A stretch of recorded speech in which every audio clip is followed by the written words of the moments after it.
Mike, good afternoon. Again, about a 15-minute delay here, according to the city, as we are waiting for Police Chief Sean Barnes, who was on, several other representatives of other organizations. Some we saw yesterday, and many more were joined today, are already here, including the FBI, the Dane County Executive, the officers of safety in the state's Department of Justice, and also the Dane County Sheriff is here as well. So it just shows the partnership that we've seen over the past several days and several hours. It's not supposed to start for 15 minutes. State and local all working together. A lot of unanswered questions here 26 hours after this shooting. That's what we're looking to get this brief from the start at about 9:15.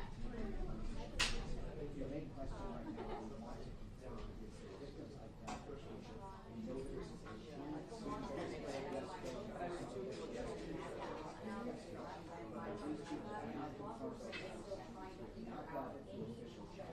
something that we are trusting today, hoping to learn more about what made them special as this community. We're also going to learn more about those who were injured. We learned today that 3 of those injured 6 were moved to DW charged and they are continuing treatment here. 2 students were treated for minor injuries yesterday and were in the hospital. But as of the last update, that was ending at about 9 p.m. yesterday. That last update was there were still 2 people in critical condition with what police said at the time was life-threatening injuries. Another factor that they want to look into is the shooter's motive. Obviously, there's questions that may never be answered. The shooter is dead, died on the way to the hospital. That 15-year-old Natalie is up now, but they will be looking at some of the social media presence and online posting. There have been a lot of rumors of the past 24 hours. It always happens after shootings like this, and police are trying to work through what is true and what is not. Those are some of the questions we can also ask them. Trying to get to the motive as to why this may have happened. Something that can help with that investigation is the parents of the shooter. Like I was talking with the father since it happened yesterday. The crews posted up outside the home. It's about 20 minutes northwest of the school. Police station up around it. Even today, as they continue investigating, they did a search warrant inside and started looking at that home, looking at the shooter's room, and also talking to the family. The only thing we've gotten is that the father has been cooperating with them. So Amanda and Mike, a lot of things that we're going to ask, and we're hoping that starts in about 10 minutes.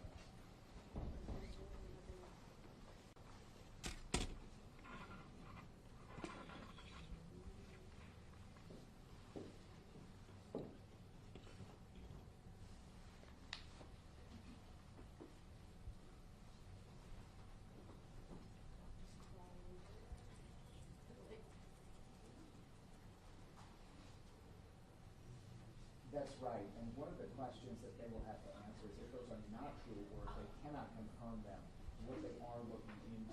It's always important when social media rumors come, even if they don't have the answers, to say that this is not something we think is true. And even yesterday, the police chief said, we're not sharing any information that's coming from this room. Stop and think about what you're sharing. And he's talking specifically about all of those officials up behind us that are giving official information, confirming information.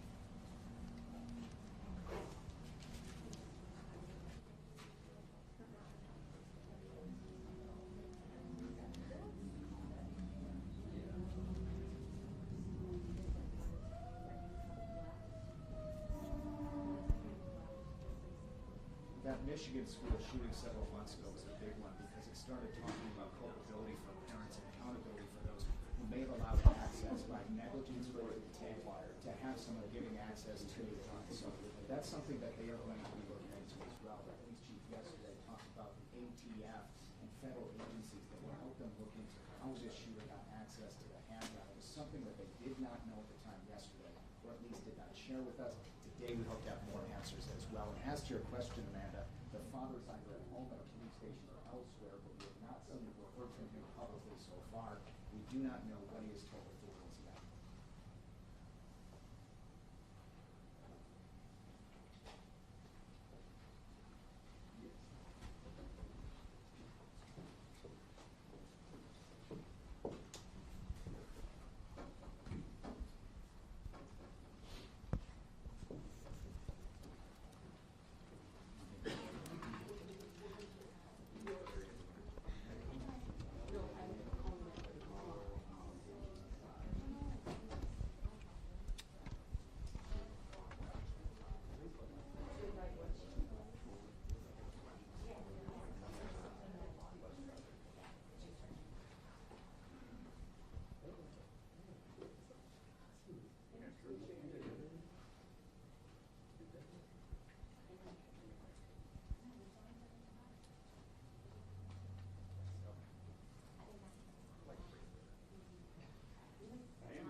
whole bag. 1,000%.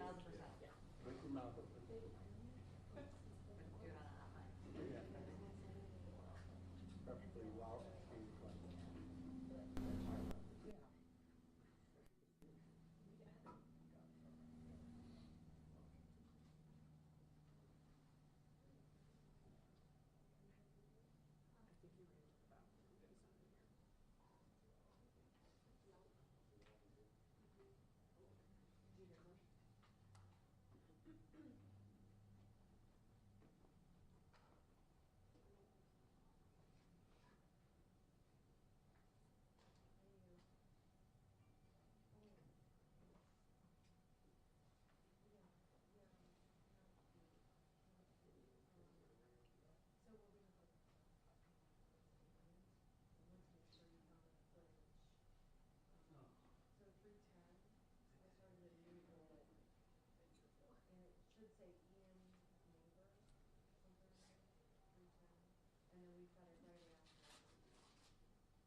Right, it's all happening. They're coming out here in 1 minute. So Chief Barnes is going to come out and give an update. He has to go meet with the 19 officers that, were involved in the incident. So he's getting out of here, but the mayor's going to speak, and then the county executive, and then we'll be going down the list and taking questions. Chief Barrett with the county, or Sheriff Barrett will be here with the county, and we'll also have Barbara Weirs from the school. So just so everybody knows. Will the police chief be taking questions? He will not be taking questions. Can I ask why? Nah, he doesn't want to. But everyone else is taking questions, including Yes, the sheriff? correct. Okay. So when you say down the list, you mean down? Yeah, I got a list right here and go down like we did the other yesterday, so thank you.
You are receiving it, okay.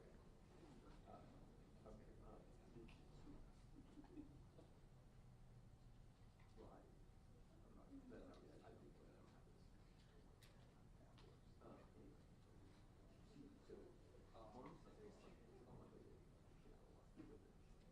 think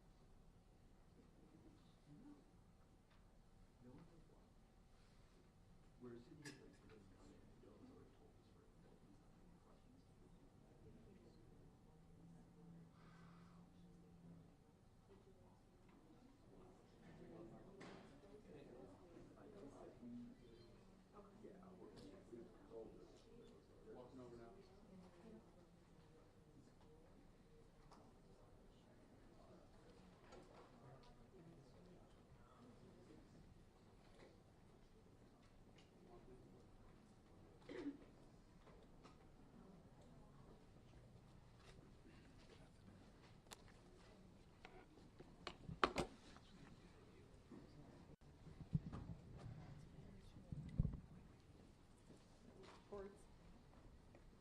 Careful there.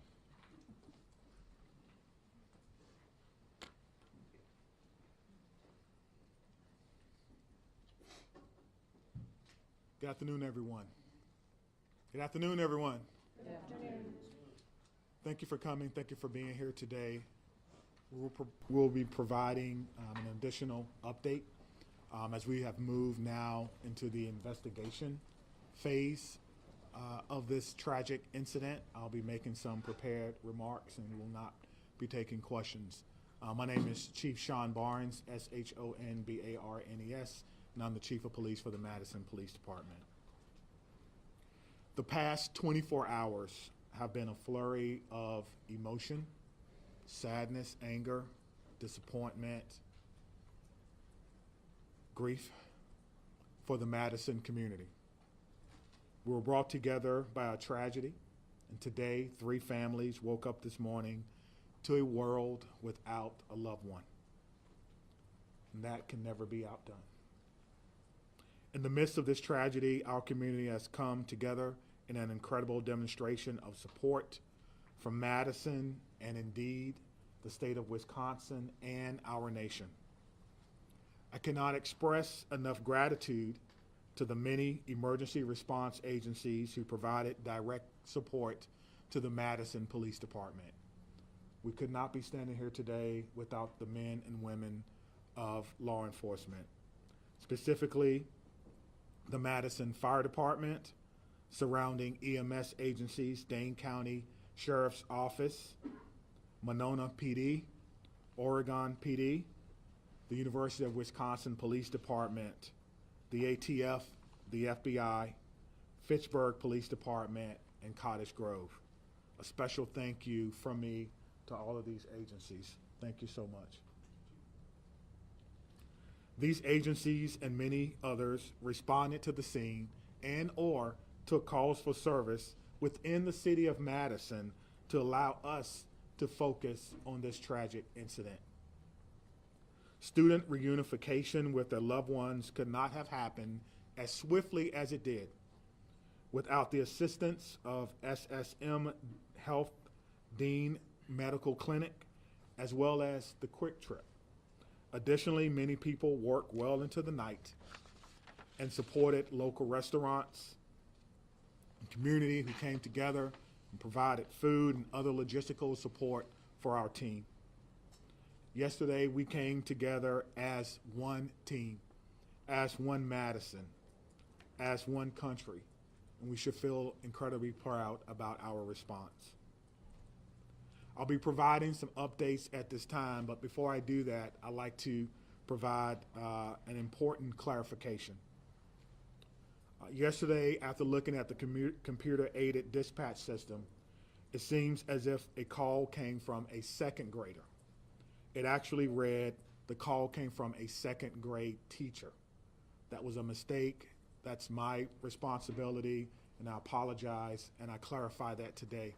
It did not come from a second grader. It read second grade teacher. I will also be providing several investigative updates from the 8 p.m. briefing from last night. The Madison Police Department is committed to transparency and will continue to release information that can be used to improve public safety. This must be balanced against our commitment to the victims of this horrific crime and the need to do a thorough and complete investigation. As a result, I recognize many of you may have questions that I cannot answer at this time. I ask for you to keep the victims in your mind and respect their right to a thorough investigation. I also will not be taking questions at the conclusion of this press conference, but your pre-submitted questions serve as the basis for updates that we're providing for you this afternoon. If your question is not answered, it is due to an ongoing investigation. Okay. We know a document has been widely shared on social media. At this time, we cannot verify its authenticity. We have detectives working today to determine where this document originated and who actually shared it online. At this time, we cannot verify the document. We ask that you not share the document or spread any information that may be false. Our department will provide an update on this document when we can. There are always signs of a school shooting before it occurred. Some of you have reached out about Rupnow's social media activity prior to yesterday's shooting.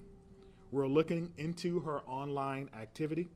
We're asking anyone who knew her or who may have insights into her feelings leading up to yesterday to please contact the Madison Area Crime Stoppers.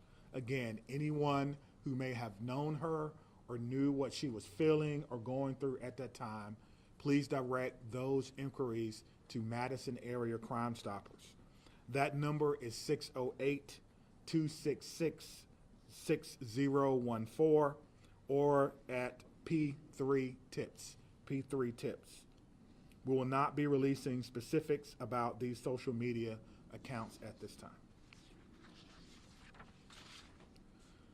Identifying a motive is our top priority, but at this time, it appears that the motive was a combination of factors. Again, we cannot share that information at this time because we do not want to jeopardize the investigation and those who are currently cooperating with us. All patient status remain unchanged. The 911 calls are the record of the 911 Communications Center, and their standing operating procedure is not to release documents in open and active investigations. Again, we are working to authenticate the documents that you see online that some are referring to as a manifesto. And as soon as we do that, we will let you know. Now, the process for doing that is looking at original documents that may have been taken from the suspect's home, looking at information that may be on laptops or on computer to determine if this document originated from our suspect. Any disciplinary records would be under the purview of the school. Some of you have asked whether or not she was troubled or whether or not she was troubled at school. We do not have those records. We're not the proprietor of those. On the question of bullying, we're talking to students to understand whether bullying was one of those multiple factors that I mentioned earlier. Some have asked if people were specifically targeted. Everyone was targeted in this incident, and everyone was put in equal danger. Today, numerous MMSD schools were targeted by false threats, often known as swatting.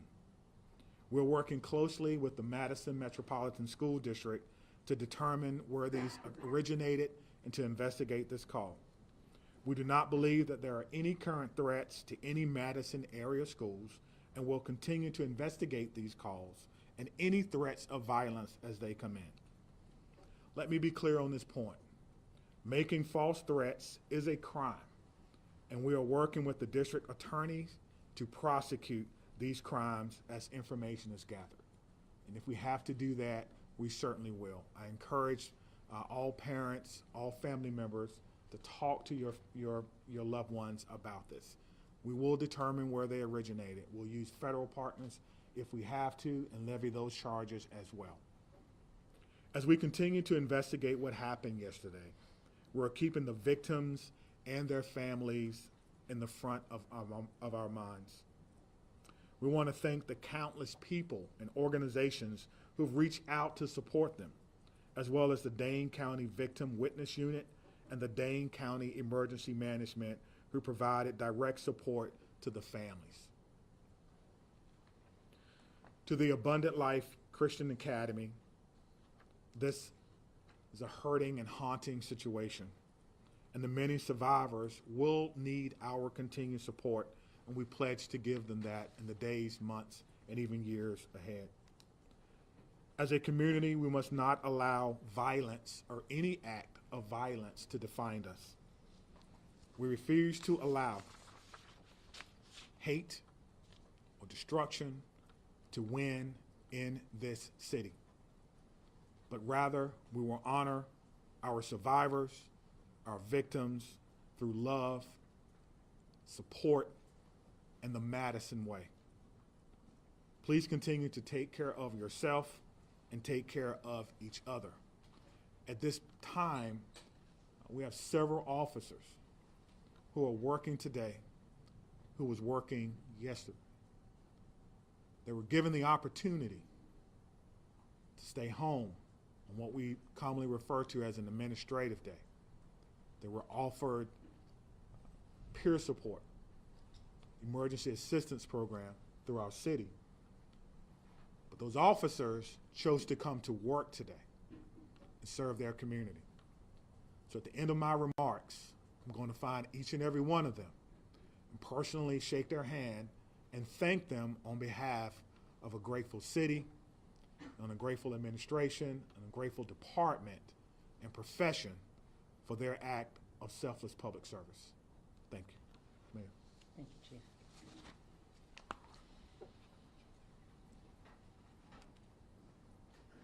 I want to start where the Chief ended, which is just asking everyone in this room and within the sound of my voice to take a minute. It's been an incredibly difficult 24 plus hours at this point in time. We're all human, including each and every one of you in the media who is covering this really tragic event. Please remember that you're human and take care of yourselves. We all need to do that. Drink water, take a moment, access whatever mental health resources you need, because that's our job now, is to take care of ourselves so we can take care of each other and our community. Yesterday, the Madison community experienced a terrible and traumatic event. If there's any positive in it, it's that the educators at Abundant Life, our local law enforcement and first responders, and our community partners were prepared to respond. They acted without hesitation to protect our children, and I'm grateful and humbled by their actions. It's a day that I hoped never would come to our city, but like so many other communities, here we are. We will never be the same, but we will get through this together. I want to ask again that everyone, please respect the privacy of the victims, their families, and those in the Abundant Life community. Right now, our full focus is on caring for those impacted. First and foremost, the victims and their families, the Abundant Life students and educators, our first responders, the students and educators across the city who woke up this morning and went into a school building not knowing if they would come home tonight. The incredible bravery of that act. I think all of our students and educators are feeling scared and vulnerable right now. We are also trying to care for our whole community, because I believe we are all fearful and grieving and impacted. The City of Madison is working closely with Dane County, with community partners, with state and federal government resources to provide support and counseling to all those affected. I want to direct folks to a new city resource website that's available at cityofmadison.com/resources, which includes trauma-informed community resources, updates, community mental health resources, and information about vigils, other public events, and where folks can donate to support the Abundant Life families in our community. I want to highlight two things that are also on that website, and once again, that website is cityofmadison.com/resources. If you wish to support the families, the request is that come in the form of financial support through a site set up by the United Way of Dane County. You can visit unitedwaydanecounty.org, or you can text HELP for ALCS to 40403. Again, that's HELP numeral 4 ALCS to 40403. The community is also invited to a vigil tonight by the Vel Phillips statue at the Capitol at 6 p.m. Again, that's at the Capitol building by the Vel Phillips statue at 6 p.m. I would ask that everyone, and particularly the folks in this room, please avoid spreading misinformation, particularly via social media. Please vet what you share, even if your wish to share is well-intentioned. There's so much that we do not know at this point, and we have to allow law enforcement the time and space for a careful and methodological investigation. Let them do their jobs. And above all, please respect the victims, respect the families, respect the school community, particularly on social media. I want to say a huge thank you again to all of our partners and those across the country who have reached out offering support and well wishes, including President Biden, who I talked to yesterday, Senator Baldwin, who I talked to yesterday, Congressman Pocan, Governor Evers, who called, and many others at every level of government and all across our community. I want to thank most particularly our first responders and everyone who mobilized yesterday to help.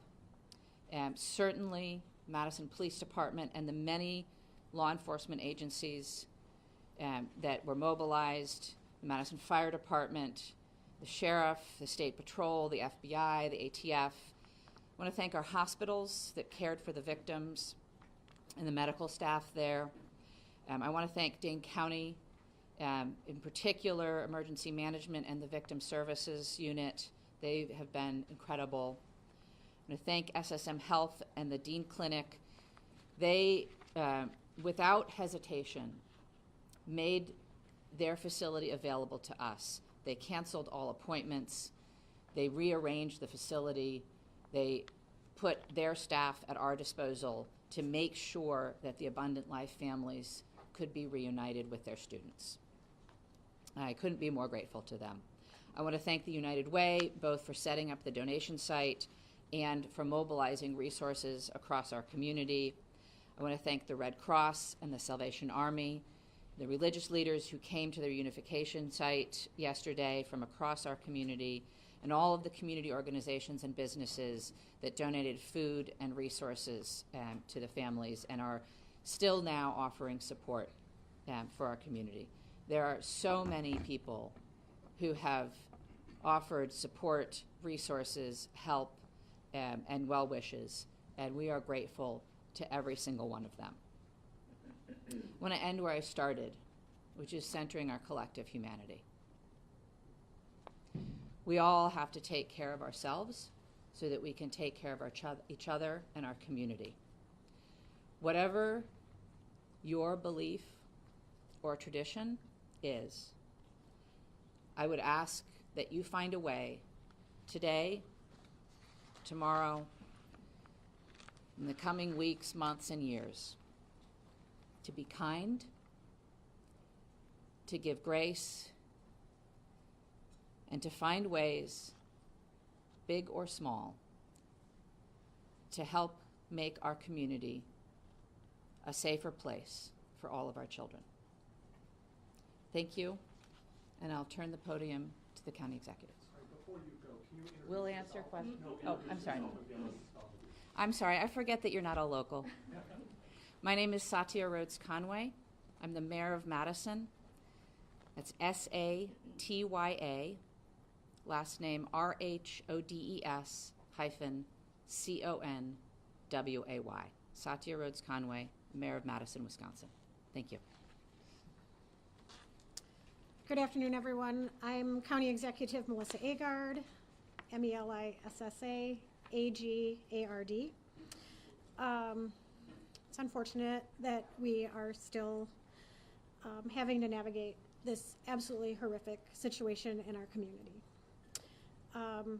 I come before you today as a community leader, as a mom, as a fellow Dane County resident, and like many of you, someone who is continuing to process what unfolded yesterday at Abundant Life Christian School and across our community.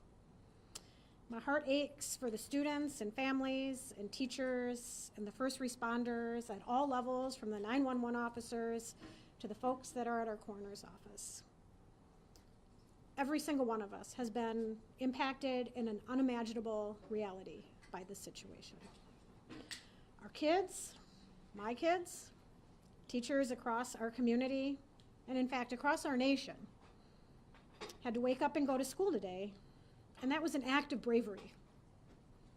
Parents dropping their children off at after what we witnessed yesterday took an act of bravery and a belief in our community. And that's a bravery we should not have to put on the shoulders of our children and our families in our community. Let me be clear. These everyday actions that we have all experienced over the last 24 plus hours should not require bravery. They should be routine and joyful, especially at the end of a year, wrapping up a semester. Our kids should be laughing and learning and thinking about pajama day as they're heading into the holiday season. But right now, that's not the case. And right now, it's okay to not feel okay. It's how we move forward. And for some, the weight of this tragedy is overwhelming. I'm sure they're feeling sad and anxious and numb. We've heard that even from our police chief. And for others, they might just be feeling a little bit off, unsettled by the images that our news coverage is delivering to them in the fast-breaking social media world. and it's playing on repeat. And I am grateful for what it is that you all do. But this is impacting people in a different way. And I want you all to know, and people across our community, that their feelings are valid and they are not alone. Seeking support, talking to someone you trust, simply admitting that you're not okay is not a sign of weakness. It's actually a sign of strength. And whether you're feeling hopeless or scared or just not quite yourself, know that there are resources here in Dane County and in our community that will be here and continue to be here to support you in order to help people move forward through the healing process. Believe me, we are in this together. That is the Dane County way. That's what we do best. Through painful conversations and tears and hugs and vigils, we're going to heal. We're not going to be the same, but we're going to heal. Part of that process is setting aside complacency and demanding change. As someone who served 12 years in our legislature and had a front row seat to the inaction of addressing gun violence in our communities, I'm not stepping aside from that mission in my life. There's going to be public debate about the motives and other aspects of this mass shooting. But let us remember this fact. Gun violence is the #1 killer of children in this country. That's a legacy we cannot accept. We cannot accept that. Part of the reason I feel so pained by this tragedy is that mass shootings feel like something that's ominous and hovering, and we're all wondering where and when the next one is going to occur. And guess what? It happened here. It happened right here. And I am so proud of the folks that I work with at the county and that the mayor works with in the city and our partners at the federal, state, and local level and how it is that we've stepped up and responded to support people. Could we do better? Could we do different? I am sure. But did we do well? I am proud of the work that has been done in this community over the last 24 hours. And I assure you all today that we are going to continue to work like hell to stop future tragedies and to support our community that has been harmed by these actions. And for anyone that's out there listening, anywhere in this amazing world that we live, whether you're grieving or you're scared or you're angry or you're unsure or you're curious, take care of yourself, take care of the people who you love and whose lives you touch. Talk to someone, anyone. If you're not comfortable calling a number, there is someone in your life you can reach out to. No one is alone through this. We are strong in Dane County, and together we're going to get through this. And I know that there are questions that we all want answers to. And I am hopeful that we will have those answers sooner than longer. But please give us the time to do this right so that we can learn how to prevent this from happening in the future and support those that have been most impacted in our community. We are doing everything in our power at all levels in a collaborative way to prevent this type of pain from ever happening again in our community. Can I assure that? No, but we are going to work as best as we can to that end. So thank you to each of you for carrying these stories, for taking care of yourselves, and for delivering these messages to the people in our community that just want one more piece of information. Thank you for being here. All right. The county executive and I will take some questions. We obviously cannot answer questions about the investigation, but happy to take others, and we'll turn to Dylan. Sure. Lucas from the State Journal. Just for the county executive, as a former lawmaker, can you just talk generally about what the laws are in Wisconsin in terms of children's access to guns? Our laws in Wisconsin are far too lax when it comes to access of guns by children. And I do believe that we should have safe storage laws. We should have background checks. We should have red flag bills. We should be providing adequate support for everyone in our community when it comes to behavioral health. People should not be waiting when they raise their hand and ask for help. And there should not be stigma surrounding people who are asking for that help. Our schools should be adequately funded. Our Department of Justice has an Office of School Safety. They don't have enough resources, and that is on the legislature.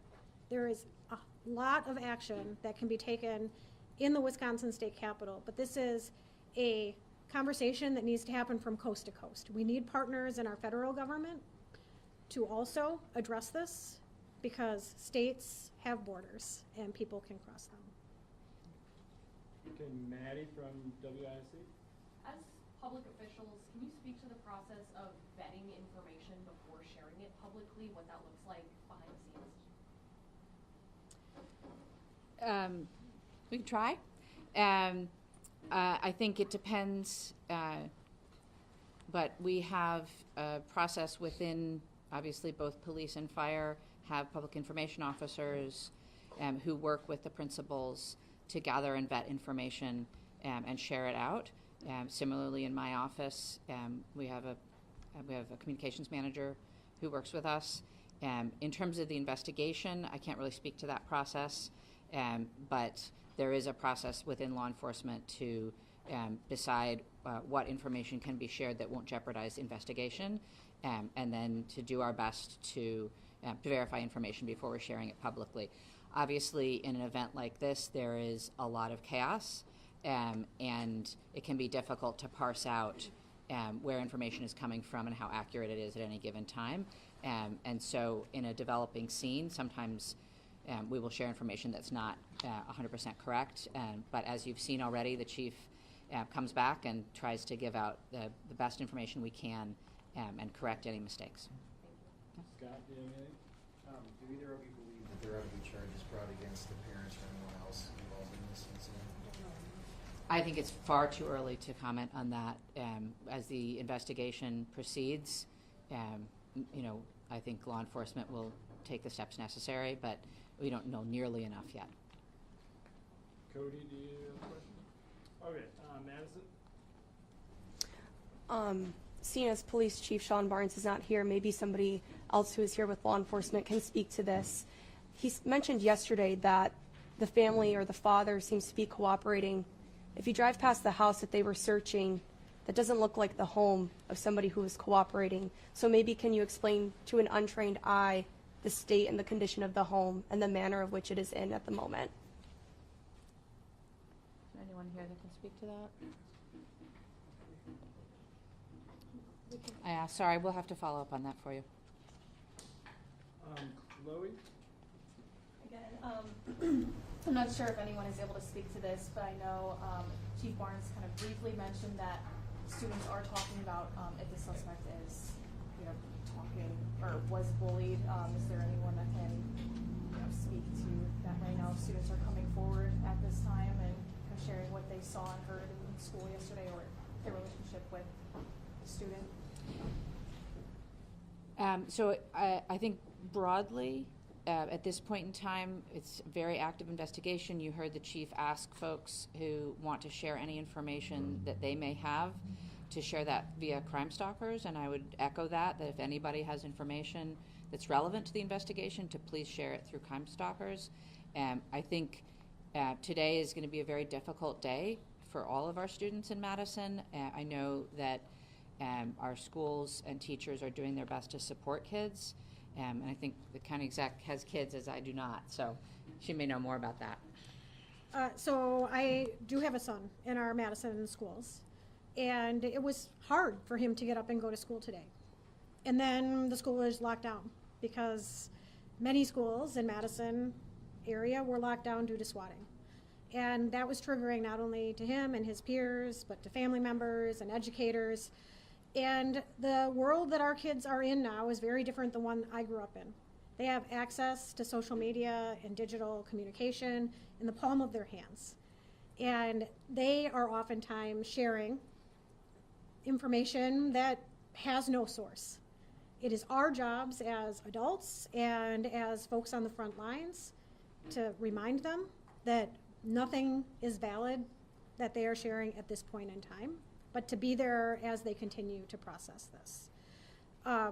Again, my message to my son and to his friends and to other families that have been reaching out is if you do feel that you have any information, if you feel like it might be something that would be helpful and you're not quite sure, you should still call Crime Stoppers. The smallest piece of information could be the last piece of information that we need. So don't second guess yourself. Please reach out to Crime Stoppers. Parents, support your children through this as they are navigating. It is a very confusing path for them, and my kids seem to know more than I do right now as this is going on because of the fact that that digital device is in their hands. And we need to help them know that they should be putting that down and slowing their worlds down as we're navigating our way through this. Thank you. Shelley from WORT. I'm sure you've been on the phone continuously and have made hundreds of calls. Could you talk about any conversations you've had with other MMSD or other schools in the area? Yeah, I can speak to that. I have been in touch with the superintendent, and my staff have been in touch with his staff. I mean, initially, it was just making sure that everybody had all the same information, and some strategizing collectively about how to make sure that MMSD schools were safe. You know, as the time goes on, you have seen this already, I'm sure, that MMSD is sharing information out with their families about how to support kids. They've shared information out with their faculty and staff about how to support kids going forward. That is something that we will continue to talk about, is how we can support, again, the students who I'm sure are confused, afraid, worried, the parents feeling the same, and of course our educators. That is part of the work going forward. I do also want to just recognize that there are schools, obviously, in our community that are not part of the Madison Metropolitan School District, and we are reaching out to them as well and making sure that they are supported and have the same level of resources. And that support is coming definitely from the state, but also from the county and the city, and will come more as we go forward. Do you want to add anything? Cameron from WMTV. Yesterday, when you guys briefed us, you told us that, staff and students immediately left the building, some about their cars, some about coats, all of those things. So could you guys tell us what the status of the building is, and if there is a timeline in place for people to return back? I don't have all of those details, but what I can tell you is that yesterday there was a process of folks leaving the building and then obviously being reunited with their families. The building is a crime scene and will be under investigation for some time to come now. But obviously the police department will work with the school and the leadership at the school to do what they can to make sure that people have access to things that they need. All right. James from WISN. Yeah, my question is for law enforcement and or DOJ. Yesterday it was said, and I want to quote this, there are almost always observable behaviors before something like this happens. And I see Trish nodding her head.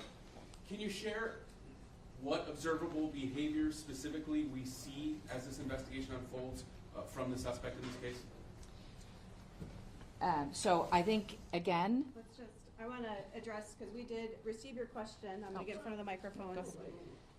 As we mentioned earlier, any questions we can answer about the investigation, we answered in our updates. So we cannot take any more follow-up questions about the investigation. Are the observable behaviors in the social media accounts? That was not something that I said. So again, it's an ongoing investigation. MPD will share information that they can as they can, but we're not able to speak to the investigation at this point in time. All right, Anna from WPR. Yeah, hi. Can you speak to the decision to keep MMSD and other Dane County school districts open today, and whether that's going to change in light of the hoax calls and the swatting incidents? We don't have anyone from the school district here. Yeah. I'm sorry. Sorry, it's a question for the school district. I can tell you that there are many families that chose not to send their children to school today. It didn't feel like a day that they could go to school or not. That was a highly personal decision that individual families made. I honor local control. I honor our local governments and our school boards and our superintendents, and they are navigating this best as they can for their communities. All right, David from the Journal Sentinel. Hey, thanks for taking my question. Wanted to ask about a timeline or any further information you give on the victims of this incident and kind of if there's any timeline for when that might be released. I'm not aware of a timeline at this point in time. Thank you. All right, Ian from CBS News. Why didn't the school have a resource officer, and would having one have made a difference? That's a question for Abundant Life. We can't answer that. Would having resource officers, I'm told that Madison doesn't have resource officers in their schools. Is this something that would be? So again, that's a decision that's made by the individual schools and school districts, so it's not something that we can speak to. Brianna? Two questions if I may. One, the police chief made a correction saying that it was actually a second grade teacher who made that 911 call. Have officials been in touch with that teacher? Is there anything you can share about who the teacher is? There's nothing we can share at this point in time. And then are you able to speak to the general protocols about bullying? How does the school monitor bullying? Do they have protocols in place to monitor how that happens? Again, we don't represent Abundant Life, and so we're not able to answer questions for the school. All right, Shaq? Is anyone from Abundant Life able to speak, or She just said it, but okay. I'm sorry. Okay, we gotta wrap it up here, so we'll go. Well, Mayor Conway, are you able to just say, I mean, right now we know the victims as students and teachers, nothing more. Can you just speak a little bit more to that? I understand you're trying to respect their privacy, but can you speak a little bit more to the personality? Were they engaged in sports? Were they beloved by the community? I'm sorry, we can't share anything more at this time, and it's Rhodes Conway. Oh, excuse me. Yeah. We really can't share that. Okay, so Adam from CBS 58. Sure. So it's been 27 hours now. Why can't we share the identities of the victims? It is my first priority, and I believe the priority of many of us here, to respect their privacy and their timeline. These are folks that have been deeply impacted by trauma and are grieving. And frankly, I think it should be up to them whether and if they want to share any personal identifying information with anyone at all. But it's not up to me. It's a law enforcement decision. And so when law enforcement feels like that's appropriate, they will share that information. The shooter was named yesterday. Do you know why the victims were not named? No, that's a law enforcement decision. He unfortunately walked out the door. Do you know when we'll be able to talk to him? I don't. Adding off that question, I mean, we've been sitting here for the last 27 hours, as Adam mentioned. Why would you guys not have the proper people in place to answer some of these questions? You guys, including the fire chief, have sat here and tried to say that you want to dispel rumors on social media. You want to make sure that you're giving factual information. We're asking questions that have been circulating on social media, including rumors about the victims. Why not provide clarification and actually have people here to answer those questions to set the record straight? I don't know how many times I can say this. We will share good factual information when we can. None of you is obliged to stay here. You're free to leave. You don't have to be sitting in this room if you don't want to. We will share information when we can. It's very important that that information be as factual as possible. All right, I'm going to say this and then we're done. It is absolutely none of y'all's business who was harmed in this incident. Please have some human decency and respect for the people who lost loved ones or were injured themselves or whose children were injured. Just have some human decency, folks. Leave them alone. Let them grieve. Let them recover. Let them heal. Don't feed off their pain. We'll share what we can when we can, and not before that. Thank you. Is there another briefing scheduled? There is not. Why didn't you allow me to ask the question? The mayor does what she wants. No, but you actually heard the question and you didn't think it was Right. okay. I promised to speak to the good people of the Netherlands in 1 second.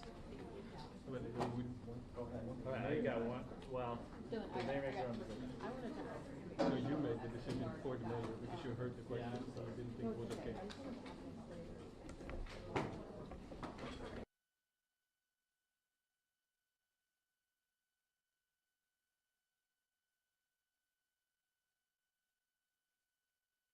you.